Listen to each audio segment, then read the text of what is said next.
Pilot Rohit Reddy farm హౌస్ను revenue సిబ్బంది seize చేశారు. మొయినాబాద్ ఫామ్ హౌస్ కేసులో దర్యాప్తు కొనసాగుతోంది. అసైన్డ్ భూముల్లో ఫామ్ హౌస్ నిర్మించినట్లు రెవెన్యూ అధికారులు గుర్తించారు. 2006వ సంవత్సరంలో రోహిత్ రెడ్డి తండ్రి విఠల్ రెడ్డిపై రిజిస్ట్రేషన్ అయినట్లు గుర్తించారు. భూభారతిలో జంగయ్య పేరుతో భూమి ఉన్నట్లు నిర్ధారించుకున్నారు.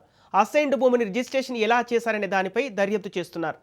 ఫామ్ హౌస్ అక్రమ నిర్మాణం అని తేల్చారు. ఫామ్ హౌస్పై అధికారులకు నివేదిక అందిందని రెవెన్యూ సిబ్బంది తెలిపింది.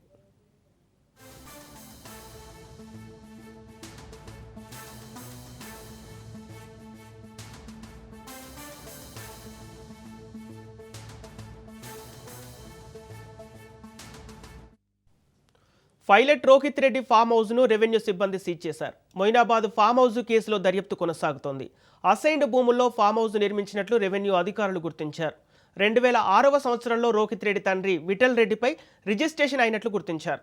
భూభారతిలో జంగయ్య పేరుతో భూమి ఉన్నట్లు నిర్ధారించుకున్నారు. అసైన్డ్ భూమిని రిజిస్ట్రేషన్ ఎలా చేశారనే దానిపై దర్యాప్తు చేస్తున్నారు. ఫామ్ హౌస్ అక్రమ నిర్మాణం అని తేల్చారు.